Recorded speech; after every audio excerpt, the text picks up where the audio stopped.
Ce jeu, c'est Prestige. C'est un jeu pour 2 à 4 joueurs, des parties d'environ 15 minutes et une gamme plutôt familiale. Dans Prestige, on incarne un prince ou une princesse un peu orgueilleuse, dont le but est de montrer que son château est celui qui peut résister le mieux aux envahisseurs. C'est un jeu de collection et de prise de risque. Et je vous montre plus en détail tout ceci. Dans Prestige, chaque joueur a son château. Le but est que son château ne soit pas détruit à la fin de la partie par les envahisseurs. Le jeu se déroule donc en 2 étapes. Une première étape où on va améliorer son armée pour protéger son château grâce aux cartes qu'on a en main. Et une deuxième étape, une fois qu'on aura 7 envahisseurs, qui va être l'attaque des châteaux, pour voir qui va le plus survivre. Comment se déroule un tour de jeu? À notre tour, on peut faire une chose parmi 3.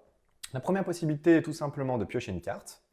La deuxième possibilité va être d'ajouter un envahisseur. Pour cela, on pose une carte de notre main, celle qu'on veut, juste ici, et on va récupérer 2 nouvelles cartes. Et on vient mettre ici de nouveau des récompenses. Et la troisième possibilité, à notre tour, ça va être de renforcer nos armées. Pour ceci, on choisit une couleur. Par exemple, je peux choisir les bleus et je peux jouer toutes mes cartes bleues. Les cartes qui ont un petit triangle vers la gauche doivent être jouées à gauche et celles qui ont un petit triangle vers la droite doivent être jouées à droite. Lorsque on vient améliorer nos armées, on va faire l'effet de l'armée en question. Ici, cet effet, par exemple, de piocher une carte. Certaines couleurs sont en beaucoup plus grand nombre que d'autres, mais elles ont des effets bien moins puissants. Une fois qu'il y a 7 envahisseurs, on va venir tous les mélanger et on va voir qui a gagné la partie. Pour cela, on va dire à notre avis à combien d'envahisseurs on peut résister. Par exemple, moi je me dis, bah tiens, je pense que je peux résister à 2 envahisseurs. Mon adversaire, lui, pense pouvoir résister à 3 envahisseurs.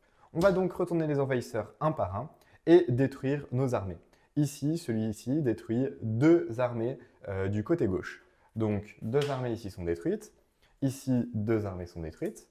On continue de retourner, une armée est détruite, ah, mon château est détruit, je pensais pouvoir résister à 2 envahisseurs, je n'ai pas réussi, je ne marque donc pas de points pour cette manche. Mon adversaire, lui, pense pouvoir résister à 3 envahisseurs, on continue donc l'attaque, ici une autre armée est détruite et le château de mon adversaire est toujours vivant, mon adversaire marque donc autant de points que le nombre d'envahisseurs auxquels il pensait pouvoir résister, ici 3. C'est donc mon adversaire qui remporte la partie. Voilà, je n'ai pas voulu m'attarder sur les détails, mais si le jeu vous intéresse, n'hésitez pas à me contacter. Je peux bien sûr être présent à Cannes pour un rendez-vous.